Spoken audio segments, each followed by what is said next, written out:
Even before she became timeless Toni Storm, the decorated grappler from Down Under was miles ahead of her peers. Before turning 30, she accumulated 17 years of experience in the ring. Here's her entire journey to becoming AEW's throwback queen. Toni Rossel was born in 1995 in New Zealand. Her parents split when she was 4, and she moved with her mother to Australia's Gold Coast. By the time she was 10, Rossel had started watching WWE on TV. She immediately wanted to become a wrestler and started training at a local wrestling school at age 12. When she was 13 in 2009, she made her debut in front of a small crowd for Impact Pro Wrestling. She was already using her ring name Toni Storm. She won her first title in 2010, the IPW Hardcore Championship. Storm has explained in interviews that she had to wrestle a lot of intergender matches in those early days because not many women were training in the area at the time. She said it was like having a whole bunch of big brothers beating her up. Storm toughened up quickly between the ropes.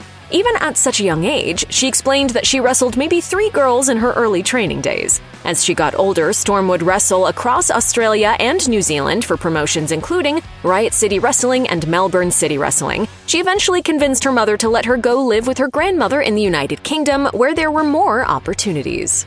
I mean, it felt impossible to get out of Brisbane, to get out of Australia, because it's so far from anything. And I really felt that every mile. After turning 18, Storm tried out for WWE in Melbourne. She didn't initially make the cut, and that's when she moved to Liverpool to pursue her dreams. She began training full-time with Dean Allmark, who Storm told ESPN was one of her biggest influences. She began developing her rocker look around the time she started wrestling in the UK, crediting her mom for her love of all things from the 80s. She made her debut as just Storm in Progress Wrestling in April 2015 in a losing effort. 2 years later, in May 2017, she became the inaugural Progress Women's Champion in a match that marked the first time women had competed in a main event for the promotion. She also traveled to Japan in 2016 and started working in Stardom, where she officially signed that October. Storm won the SWA World Championship in July and held on to the belt for a record-setting 612 days. She also won the 2017 Cinderella Tournament and the 5-star GP that year. Storm would later become the World of Stardom champion after Mayu Iwatani was injured during their match, prompting an unplanned finish. She would go on to hold the gold for 258 days. Throughout her time on the independent scene, Storm wrestled in lots of countries and promotions, including Pro Wrestling, EVE, Westside Extreme Wrestling, Global Force Wrestling, British Empire Wrestling, Pro Wrestling Ulster, and many, many more. Storm had honed her craft well by the time WWE came calling once again, and this time she was ready. In the summer of 2017, WWE announced that Storm would be one of the first 4 participants in the first Mae Young Classic tournament. She defeated Aisha Raymond, Lacey Evans, and Piper Niven before her classic dreams were dashed by Kairi Sane in the semifinals. Storm would get her next big opportunity in the second Mae Young Classic in 2018. At the first Evolution Premium Live event, she defeated Io Sky to win the tournament. Storm signed a WWE contract and went on to wrestle the tournament to crown the inaugural NXT UK Women's Champion, but lost to Rhea Ripley. She won her first gold in WWE when she captured the title from her fellow Aussie at NXT UK TakeOver Blackpool in January 2019. She held the title for 7 months until losing to Kaylee Ray at TakeOver Cardiff in August. Her reign as NXT UK Women's Champ lasted 230 days. That November, Storm wrestled on the NXT Survivor Series team, which was led by Ripley. In January 2020, she entered her first Royal Rumble at number 20, but was eliminated by Shayna Baszler. Storm's final NXT UK match took place right before pandemic lockdowns in February 2020. It was a losing effort to Kaylee Ray in an I Quit match. The loss was a sign Storm was making her way stateside.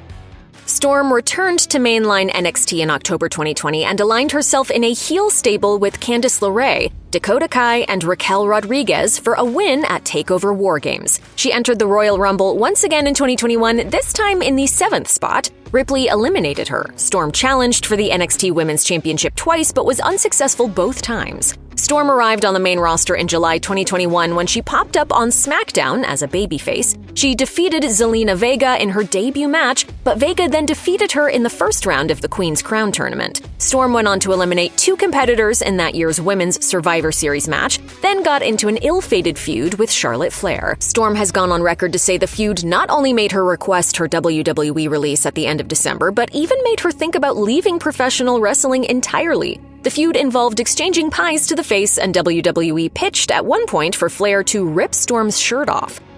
I realized, like, this is just not going to work out. This isn't the place for me at all. Storm abruptly requested her release, and WWE soon granted it. The biggest wrestling company in the world might not have been a fit for her, but she was still on the cusp of superstardom. Just a few months after her departure from WWE, Storm debuted on the March 30th, 2022 episode of AEW Dynamite. She defeated the Bunny to become a contender in that year's Women's Owen Hart Foundation tournament. Though Storm lost to Britt Baker in the tournament semifinals, she racked up wins and clawed her way toward the AEW Women's World Championship. Then champion Thunder Rosa had to drop out of action with an injury, so Storm got put into a four-way match against Baker, Jamie Hayter, and Hikaru Shida for the interim title at that year's All Out pay-per-view. Storm won, and when Rosa's injury proved to be more serious than expected, the interim modifier on Storm's 76-day reign was dropped. Storm lost the title to Hayter at Full Gear. Storm then turned heel alongside fellow former WWE star Saraya to form the Outcasts alongside yet another recent WWE departure, Ruby Soho. The trio would declare war on the AEW originals, using kendo sticks and spray paint to batter and humiliate them. With the support of the Outcasts, Storm won her second AEW Women's Championship at Double or Nothing 2023, defeating Hayter. She would successfully defend against the likes of Willow Nightingale and Taya Valkyrie before she lost the title to Shida on the 200th episode of Dynamite in early August. Her second reign with the gold was even shorter at just 66 days. Storm failed to recapture the gold at All In a four-way match where she was pinned by Saraya. She then turned against the Outcasts at All Out and failed to win the title back once again at Grand Slam.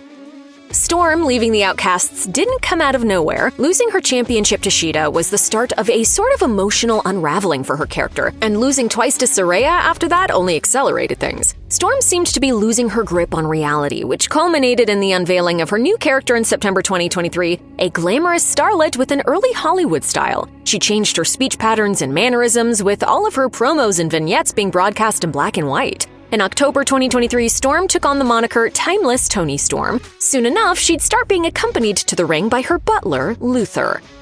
What can I say? Maybe she's more of a violent Marilyn Monroe.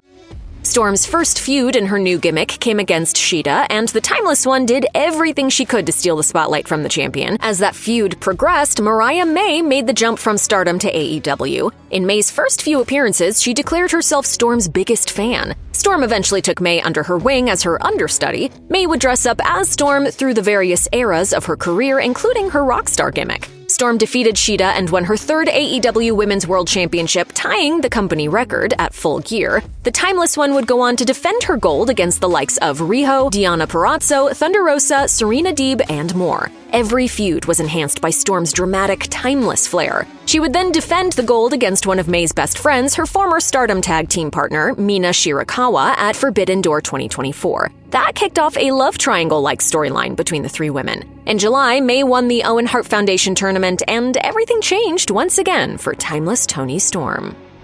Immediately after pinning Willow Nightingale to win the Owen Hart Cup, May celebrated with Storm in the ring. May went up the ramp to get the title belt, and as Storm followed, May clocked her with it in a stunning heel turn. Things then got bloody as May dug a high-heeled shoe into Storm's forehead. Winning the Owen gave May a shot at the AEW Women's World Championship, and she let the Timeless One know that she wasn't an understudy anymore. She'd be challenging for the title at All In the following month. At All In, Storm hesitated to use the high heel that had become the symbol of their animosity, which gave May the opening to seize the victory. Storm's third reign with the title came to an end at 281 days. Following the loss, Storm would go on a hiatus from AEW, but would compete in Stardom and CMLL. After nearly 4 months, Storm returned to AEW in December, back in her rocker gimmick. She acted as though she had no recollection of her AEW career up to that point. A sort of limited amnesia. By all indications, this fresh-faced Toni Storm was just happy to be there, and she was respectful toward the champion, May. It was revealed to all be an act soon enough, though. Storm dropped the charade in January 2025 after winning a casino gauntlet match to face May at Grand Slam Australia.